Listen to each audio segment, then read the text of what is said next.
नमस्कार साथियों। आप लोगों ने वो लाइनें तो सुनी ही होंगी, जिस ओर जवानी चलती है उस ओर जमाना चलता है। आज ऐसी ही कुछ लाइनें फिट हो रही हैं नेपाल के ऊपर। नेपाल देश जहां का एक नया पीएम, नया प्रधानमंत्री जो इस प्रकार के एक्शन ले रहा है, जो एक्शन खलनायक मूवी में अनिल कपूर ने लिए थे। मूवी का नाम शायद मुझे एग्जैक्ट याद नहीं है, लेकिन कुछ अनिल कपूर ने ऐसे ही एक्शन लिए थे जो आज के समय में ये व्यक्ति ले रहा है। ठीक है, इसका नाम वालेंद्र शाह है और इस व्यक्ति ने शिक्षा के ऊपर इतना बड़ा डिसीजन लिया है कि जो डिसीजन शायद हर देश को लेना चाहिए। स्वास्थ्य के ऊपर भी इतना बड़ा डिसीजन लिया है जो शायद हर देश को लेना चाहिए। हर प्राइवेट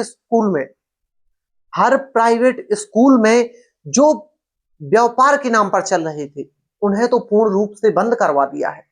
और जो प्राइवेट हॉस्पिटल थे जो एकदम लूट मचा रखे थे, उन सारे हॉस्पिटल्स में 10% बेड इस व्यक्ति ने रिजर्व करवा दिए हैं गरीब व्यक्तियों के लिए।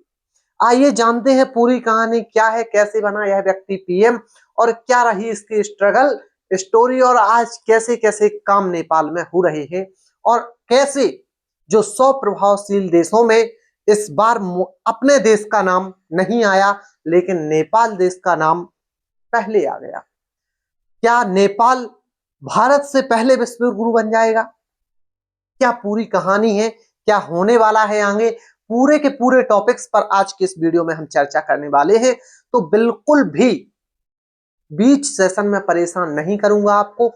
अभी आपको वीडियो को लाइक कर देना है और चैनल को सब्सक्राइब कर लेना है। तो आइए देखते हैं वालेंद्र शाह की कहानी।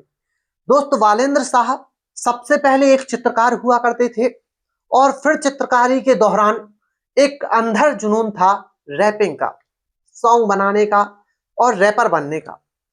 इस व्यक्ति ने रैपिंग में अपना इस प्रकार से करियर बनाया कि पूरे देश और दुनिया में लगभग इनकी रैप पसंद किए जाने लगी।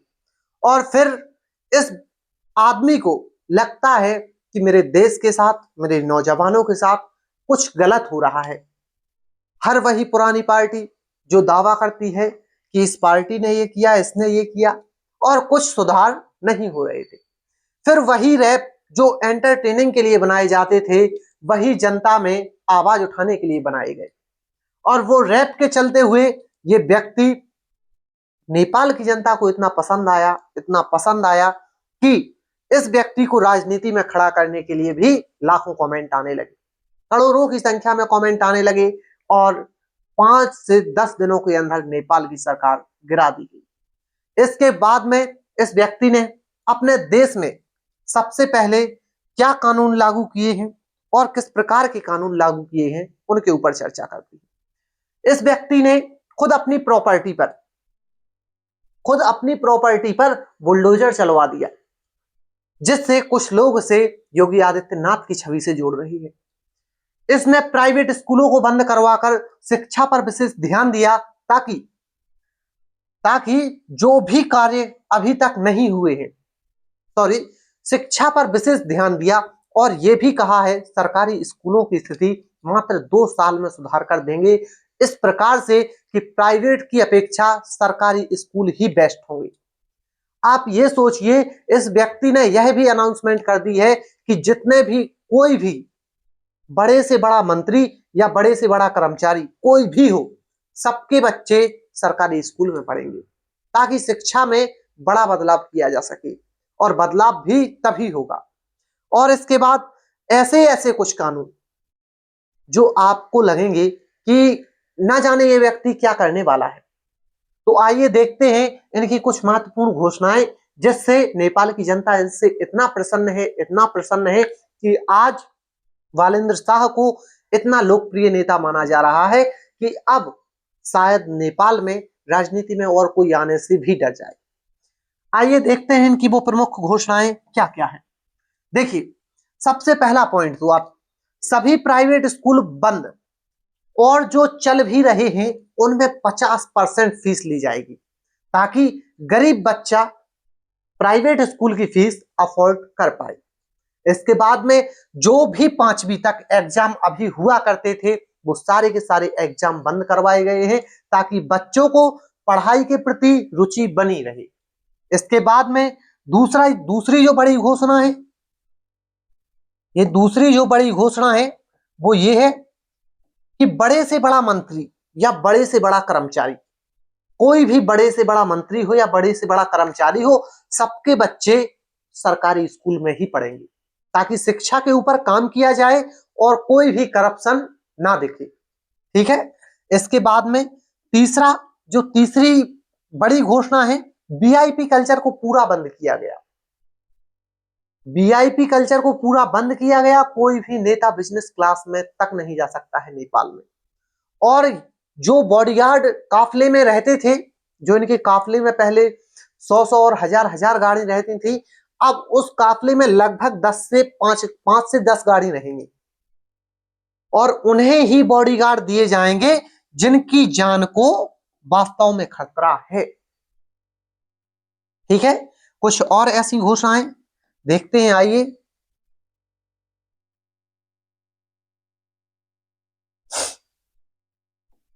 ये देखिए, अब यहां पर जो चौथी इनकी घोषणा है, ट्रैफिक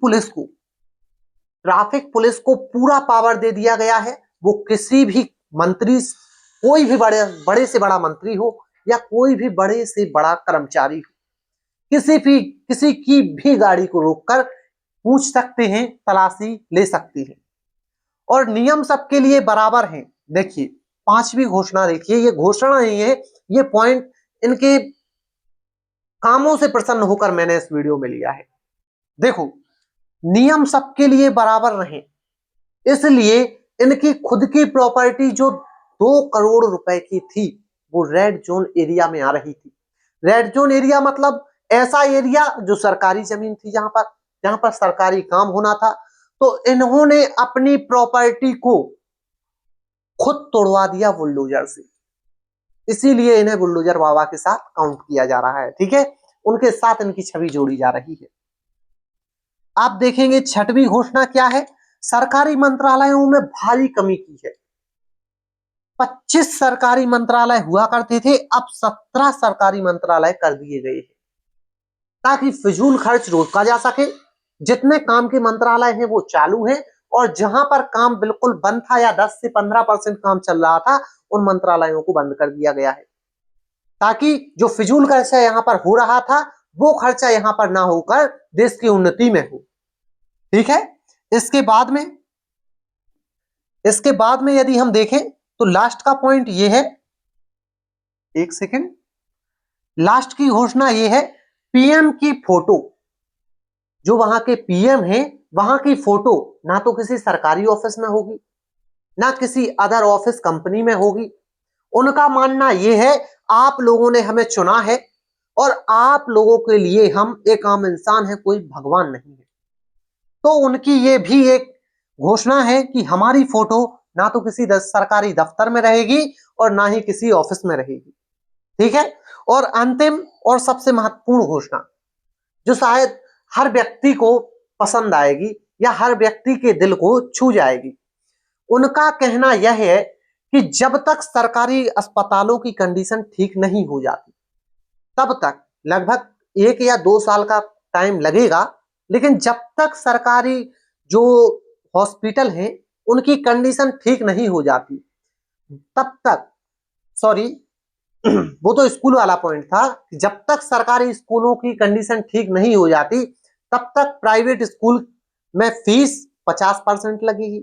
लेकिन ये जो हॉस्पिटल वाला पॉइंट है, यहां पर ये है कि जब तक हॉस्पिटल प्राइवेट चलेंगे तब तक उन हॉस्पिटलों में कम से कम 10% बेड जो होंगे उस हॉस्पिटल के, उसके 10% बेड गरीबों के लिए रिजर्व रहेंगे ताकि कोई भी गरीब आराम से अपना इलाज किसी भी प्राइवेट हॉस्पिटल में करवा सके।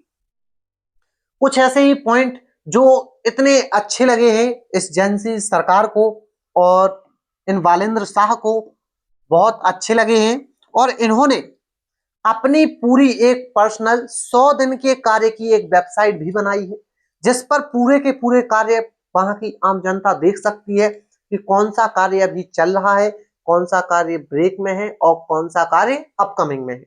ठीक है, तो इस प्रकार की सरकार को हम नमन करते हैं और उनकी सोच को भी नमन करते हैं कि इन्होंने अपने देश के बारे में ऐसा सोचा और ऐसा कदम उठाया। हमें उम्मीद है आगे सभी देश अपनी अपनी शिक्षा के ऊपर, अपने अपने देश के स्वास्थ्य के ऊपर विशेष ध्यान देंगे। और ऐसी ही उम्मीद के साथ हम आप लोगों से अब विदा लेना चाहेंगे। आप लोग वालेंद्र शाह से क्या सीख रहे हैं या क्या सीख ली है आपने, कमेंट में जरूर बताना। और आप लोगों को वालेंद्र शाह कैसे लगते हैं ये भी बताना, ठीक है। और अंत में वीडियो को लाइक, चैनल को सब्सक्राइब जरूर कर लेना।